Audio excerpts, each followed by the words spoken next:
皆さんこんにちは。限界一人暮らしとは車遊びがしたい男、みよくです。本日はですね、以前から要望の多かった、僕の愛車ユーノスロードスターの愛車紹介を行いたいと思います。一応僕の動画を初めて見た方のために軽く自己紹介をしますと、僕は普段 DIY の動画を中心に投稿しておりまして、内容としましてはロードスターのカスタムであったりメンテナンスが中心となっております。僕自身職業は整備士っていうわけではないんですけど、ただの趣味で車いじりを楽しんでいまして、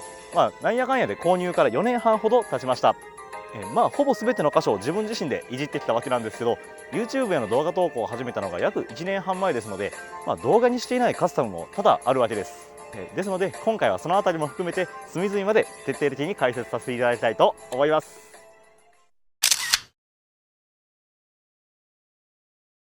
はい、それではまず、この車の概要についてお話しさせていただきます。この車はですね、1989年から約9年間にわたって販売されたユーノスロードスターの最終型となります。形としましては NA8C のシリーズ2です。グレードはですね、スペシャルパッケージ装着車といったグレードでして、標準車にパワーステアリングやパワーウィンドウなんかを取り捨てた、お買い得モデルで一番母数の多いモデルとなっております。トランスミッションは5速マニュアルで、ボディカラーはシャストホワイトです。ちなみに前期型の NA6 はクリスタルホワイトという別の白です。後期型のこちらのシャストホワイトの方がちょっとクリームがかったようなボディカラーとなっていておしゃれです。ちなみに納車時はこんな感じでした。最初のオーナーが購入時に、あれこれとマツダスピードのオプションを取り捨てていて、僕で8オーナー目なんですけど、とても綺麗な状態で手元に来ました。購入価格は2017年11月で100万円ジャスト。今だと200万円ぐらい価値がついてしまうような綺麗な個体でした。初度登録は98年1月で、僕が98年の10月生まれですので、学年でいうと1個年上のお姉さんといった感じですね。まずフロントを見ますとこういった感じになっております。外装としましてはかなりノーマルに近い状態で、エアロなんかも特に取り捨てていない感じになります。純正との変更点としましてはこういった感じでリップスポイラーを取り捨てております。こちらは純正オプションのフロントエアダムスカート B、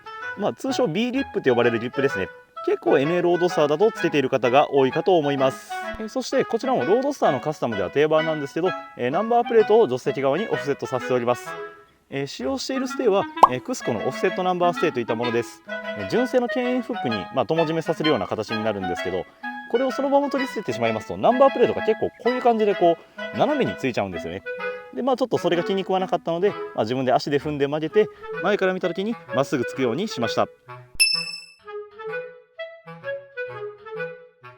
あとはこちらのコンビランプですね。一見純正のように見えるかもしれないんですけど、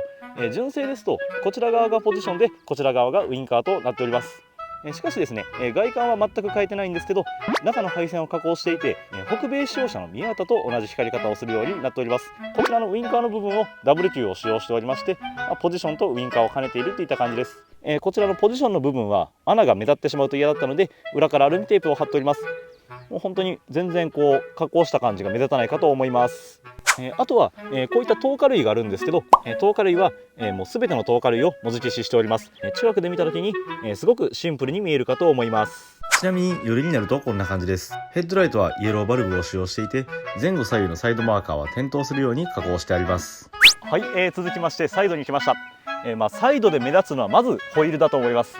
ホイールはですね、円形のホイールになります。円形のネオクラシックシリーズの円形92といったホイールになります。このメッシュのゴールドっていうのが結構旧車風でかっこいいかなと思っております。サイズは15インチの 8J です。使用しているタイヤは横浜のアドバンフレバです。サイズは純正と同じ外形になる19 5 5015を使用しております。続きましてロードスターに詳しい方だとあれってなる方もいるかもしれないんですけど、実は上半分色を変えております。A ピラーからハードトップにかけて黒に塗装しております。これはですね現行型の ND ロードスターが、A ピラーの部分が黒っていうのを意識したのと、限定800台で販売された J リミテッド2っていう綺麗な黄色のグレードがあるんですけど、純正でピラー部分が黒に塗装されておりましたので、それを意識して塗ったという感じですね。横から見た時に白と黒で、モノトーンでツートンになってて結構お気に入りです。あとマニアの方には結構気づかれる小ネタなんですけど、ロードスターってどのボディカラーにしてもここよりも下の部分が黒色なんですけど、ここもボディ同色で白に塗り直しております。これによってこの部分が黒いとボディが浮き上がって見えてしまうんですけど、白に塗ったことによって車高をより低く見せることができて気に入っております。あと、ミラーについてもよく聞かれるんですけど、こちらはジャスパフォーマンスというメーカーの、クラシックミラーというものを使っております。こんな感じですね。視認性はかなり悪いんですけど、すごく小ぶりで、クラシカルでなおかつスパルタンですごく気に入っております。ちなみにロードスターですと結構車外のミラーに変えられる方が多いんですけど、メッキのものは多いんですけど、こういった黒のやつはかなり珍しいかと思います。海外のサイトから直接輸入して取り寄せました。なかなか国内で被ることはないのかなと思っております。はい、続きましてリアの方に来ました。リアに関してはほとんど変更点はないですね。もうほぼ純正といった感じです。ちなみに、ナンバープレートのこちらのステーが残っているロードスターは結構珍しいです。ナンバープレートを交換する際なんかに結構ここが折れやすいですので、ここが2つとも残っていることが自慢のポイントになります。そしてマフラーはですね、ブレイブのオール60パイステンレスマフラーを使用しております。純正マフラーよりもエンドが少し長くて、この60パイというこの細い単管っていった感じがなかなか渋くて好きなんですよね。太鼓は結構大きめでかなり消音効果は高いです。以前はやんちゃな音をするマフラーをつけていたんですけど、僕も年を取ったのか最近は静かめなマフラーが好みです。このようにサイドから見た時も、なかなかいい感じのいかつさで気に入っております。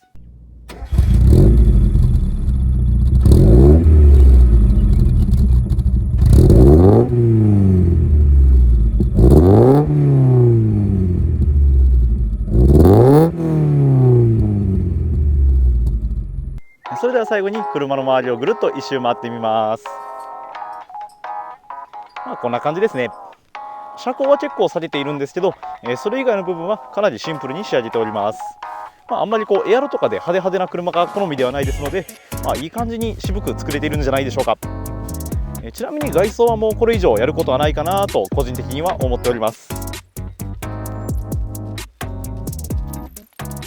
かっこいい。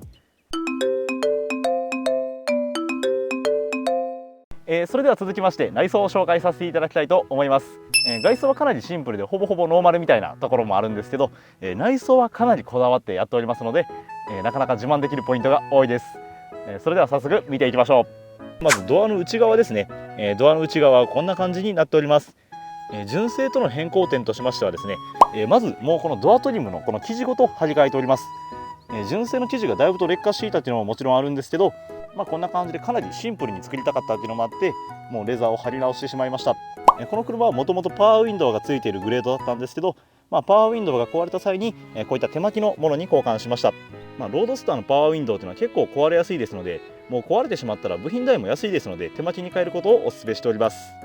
ちなみに手動ウィンドウに交換したすぐの時は純正のプラスチックのウィンドウレギュレーターハンドルを使っていたんですけど、自分の趣味でムーンアイズのものに交換しました。ポン付けができなかったので加工しております。そして、ドアを閉める時のドアプルストラップですね。純正ですとこういった感じのプラスチックのグリップがついているんですけど、それを外して、旧車チックに、革のベルトに交換しました。ちなみにこの革なんですけど、見ていただくと、内側の色が違ったり革の断面が見えてしまう側面の部分を塗装してもらったりと、かなりこだわって作ってもらいました。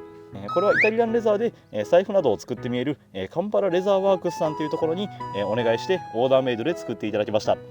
あとですね、こちらのスピーカーグリルに関しては、こちらのハンドルが当たらないように、薄型のものに変更しております。中のスピーカーは、エクリプスのスピーカーを使っております。ピンク色のやつでこれは納車時からついていたものになります。ドアを開けると、まず、こちらのスカーフプレートが目につくかと思うんですけど、こちらは、純正オプションのものになります。ロードスターという文字がゴールドなんですけど、これはちょっと珍しいんでしょうか。黒文字のやつはよく見かけるんですけど、ゴールドのスカーフプレートはなかなか見かけないです。あと、こちらのサイドバーが、結構気になる方が多いかと思うんですけど、こちらはですね、斉藤ロールケージのロールバーになります。こんな感じの4点式のロールバーにはなるんですけど、オプションで斜めのバーであったりメインセンターバーであったり、あと4点ハーネスを固定するためのアイボルトをつけてもらったり、先ほど紹介したサイドバーを取り付けてもらったりと、かなりオプションがマシマシな仕様となっております。そして、運転席のシートはなにわ屋の EZ というフルバケットシートを使っております。これがかなり深くて気に入っております。ロードスターの場合車内空間が狭くて、下手なバケットシートをつけるとドアが閉まらなくなるっていった問題もあるんですけど、無事そこも回避しております。そしてハーネスは OMP のレーシングハーネス 4M っていう4点ハーネスを取り付けております。っていうと僕スポーツ走行しないんで飾りみたいなもんなんですけどね。そして助手席側のシートはエスティレートのタイプ1を使用しております。こちらはもともと運転席で使用していたものを助手席側に移しました。乗り降りもしやすいですし、ロードスターの内装のデザインにすごくマッチしているかと思います。あと車内で結構存在感を放っているパーツにはなるんですけど、ロールバーに車載用の消火器を取り付けております。そしてシートの後ろには純正のホロがあります。ちなみにこれスクリーンの部分はすごく綺麗なんですけど、ホロの部分がビリビリになっておりまして、もうやむを得ずハロトップで乗って出ていた感じです。結構 NB 純正のガラスのホロに交換される方が多いんですけど、あえて僕は、NA 純正のビニールホロにこだわっておりました。なぜなら、NA 開けっていう NA のホロ独自の開け方ができてすごくかっこいいからです。はい、それでは車内に入りました。まず目につくのがこちらのステアリングだと思います。こちらのステアリングはですね、メーカーとかはちょっと不明なんですけど、僕がコンビニでアルバイトをしている頃に、いきなりお客さんが表のユーノス兄ちゃんのやろこれやるわみたいなノリで、タダでくれて、もらった時は白色だったんですけど、僕の好みで黒に塗装して使っております。結構クラシックなデザインで気に入っております。そしてホームボタンはですね、こちらは HKB の写真を入れれるタイプのホームボタンにユーノスのロゴを印刷して中に入れております。これ結構可愛らしいですよね。ちなみに僕のロードスターのクラクションの音はかなり可愛いです。はい、そしてメーターはですね、こちらはマツダスピードのメーターになります。出るはずもない240キロまで刻んであるんですけど、いわゆるホワイトメーターっていうやつですね。ちなみにこれ純正だとメーターのパネル部分がカーボンパターンになっているんですけど、僕自身あまりカーボンが好きじゃないっていうのもあって、ヘアラインステンレスのパネルを取り付けております。それに合わせて、各メーターにメーターリングも取り付けて入れていた感じですね。あと、ここにちょっとロードスターらしからぬものがついているのが見えるかと思うんですけど、こちらはアライブ石井自動車さんのマルチメーターライトというものになります。水温、吸気温、油温、電圧をデジタルで表示できるメーターとなります。純正の水温計と置き換えのやつなんですけど、デジタルで細かく数値を確認できるのですごく気に入っております。キーをオンにするとこんな感じでつきます。そして運転席の右側には、PLX の空燃費計がついております。僕のロードスターはキャブレター仕様ですので必須のパーツとなります。そしてその下にはドリンクホルダーがついております。これ多分普通の人が見たら別に当たり前だろうってなるかもしれないんですけど、ロードスターの時には結構驚かれます。本来ここには電動ミラーの操作スイッチであったり熱線のスイッチなんかがついているんですけど、それらを全て取り外してここにスバルフォレスターの純正ドリンクホルダーを取り付けました。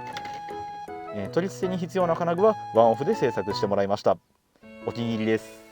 そしてペダル類はこんな感じです。こちらは純正オプションのペダルカバーがついております。続きましてインパネはこんな感じです。まずこちらに純正だとプッシュスイッチがついているんですけど、トグルスイッチに変更しております。上がハザードになります。下はリトラクタブルの開閉のスイッチとなっております。こんな感じですね。ちなみにこちらのスイッチでライトを上げると、ライトは点灯せずただリトラが上がるだけなんですけど、こちらについているヘッドライトのスイッチですと、ライトも点灯しながらリトラが上がるっていった感じですね。そしてエアコンの操作パネルにはステンレスのプレートを取り付けております。そしてこちらはオーディオですね。こちらはアルパインのかなり古いモデルになるんですけど、3連の CD チェンジャーとあとカセットテープが聴けます。あと AM、FM のラジオですね。この車を購入した際は MD のデッキがついておりまして、後に 2D のナビを入れたんですけど、ロードスターのような古い車の内装にナビは似合わないと思って、こちらを購入して取り付けました。余談ですけど、僕の亡くなったおじいちゃんが昔乗っていた車についていたオーディオと同じものになります。僕自身、古い音楽が好きでカセットテープを聴きたいというのがあって、いろんなカセットデッキを探して古いカタログなんかを読み漁っていたんですけど、いろいろ悩んでいる中で、そういえばおじいちゃんが捨ててたデッキかっこよかったなと思って、ヤフオクで探しまくってなんとか手に入れたって感じですね。すごく気に入っております。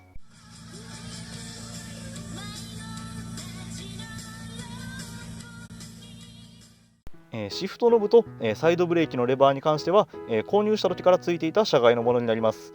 シフトノブに関しては自分自身でいろんなものを試してみたんですけど、もうこれがすごく重みもあって握りやすくて気に入っております。あとシフトレバーのブーツとサイドブレーキレバーのブーツは三重県津市にある津ミルクネットさんというところで作っていただきました。ちなみにこちらの2つに関しましては僕と知り合いの方2人の3人で津ミルクネットさんに行って型を取ってもらって作ってもらいました。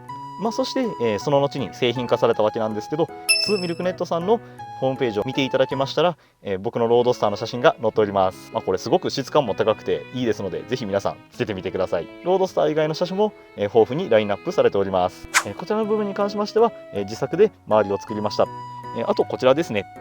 もともとパワーウィンドウがついている車だったんですけど、パワーウィンドウを外しましたので、こちらの部分に USB を取り捨てて、ここに携帯を入れたら最短距離で携帯を充電できるようにしました。ちなみにこちらのトグルスイッチはどちらもダミーとなります。なんかスイッチついてるとかっこいいんじゃないですかね。これらの2つと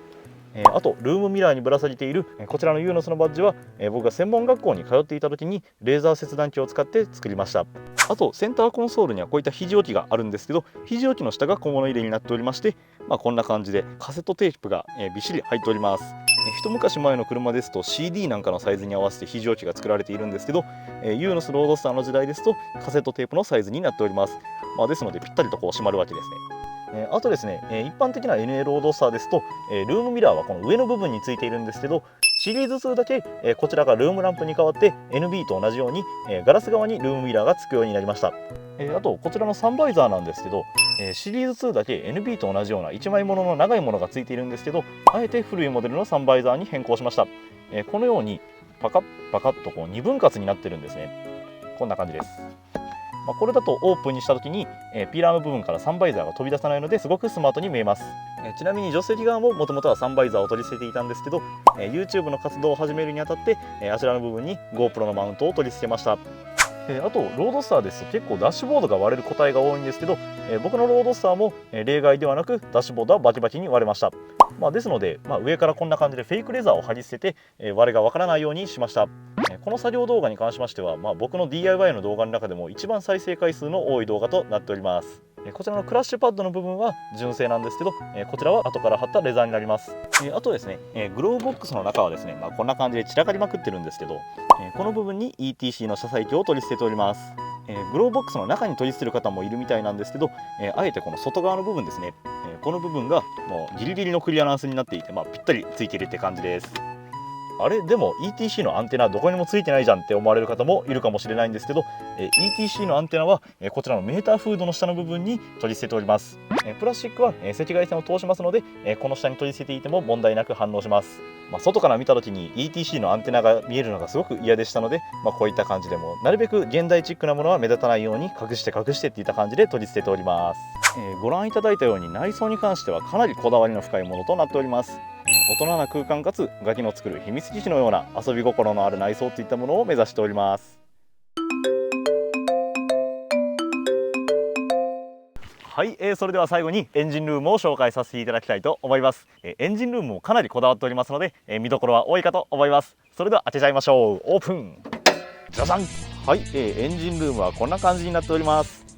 外観はかなりシンプルに抑えているんですけど、エンジンルームはかなり派手派手な仕様となっております。これらも全て DIY で行ったんですけど、まず目につくのがもうこちらのキャブレターだと思うんですよね。こちらも僕の動画の中ではかなり再生回数が多いんですけど、こちらを DIY で取り付けセッティングを行いました。 OER のレーシングキャブレターの 45π のものを使用しております。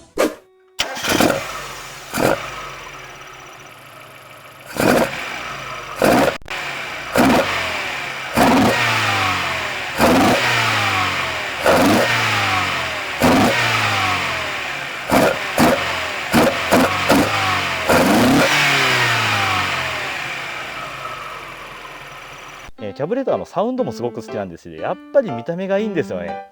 もうこのかっこよさ、ザ・メカって感じですよね。最初はエアクリーナーをつけて乗ってたんですけど、やはりファンネルにしたいということで、ファンネルを取り付けてもゴミなんかを吸いたくないので、セリアに売っている茶こしを取り捨てて、フィルターの代わりにしております。一般的に販売されているファンネルネットよりもかなり目が細かいですので、かなりゴミを取るのにいいかと思います。そしてヘッドカバーは、こちらは自家塗装で結晶塗装のイエローにしました。僕自身すごく黄色が好きですので、本当はロードスター自体も黄色に乗りたかったぐらいなんですけど、全塗装する前提で白を買ったんですけど、白をすごく気に入ってしまいましたので、せめてどこかに黄色を使いたいってことでヘッドカバーを黄色にしました。結構皆さん赤とか黒にされるようなんですけど、黄色は人と被りにくいっていった面でもすごく気に入っております。ちなみに文字の部分はちゃんと削って文字を出しております。駅マニはマツダスピードのものを使用しております。マツダスピードの駅マニに、紀ノ国のサーモバンテージを巻いております。結構白とかあとガンメタみたいな色のバンテージが流行りなんですけど、あえて人と被りにくそうなベージュにしてみました。すごく、この色味が気に入っております。あと純正ですと、この部分に冷却水のリザーブタンクがついているんですけど、キャブレターを取り捨てるにあたってちょっと邪魔になりましたので、こちらの部分からピーッと伸ばしていって、こちらをピーッと通ってここに入っております。こちらは、サードの汎用の、アルミリザーブタンクを取り捨てております。そして、リザーブタンクの後ろにはクスコのオイルキャッチタンクを取り捨てております。あとロードスターではもう結構定番になりつつあるんですけど、こちらにロドマニア式ヒーターバルブを取り捨てております。こちらを取り捨てますと夏本当に快適に乗れますのですごくおすすめです。あとこちらには、レイルのクーリングパネルを取り捨てております。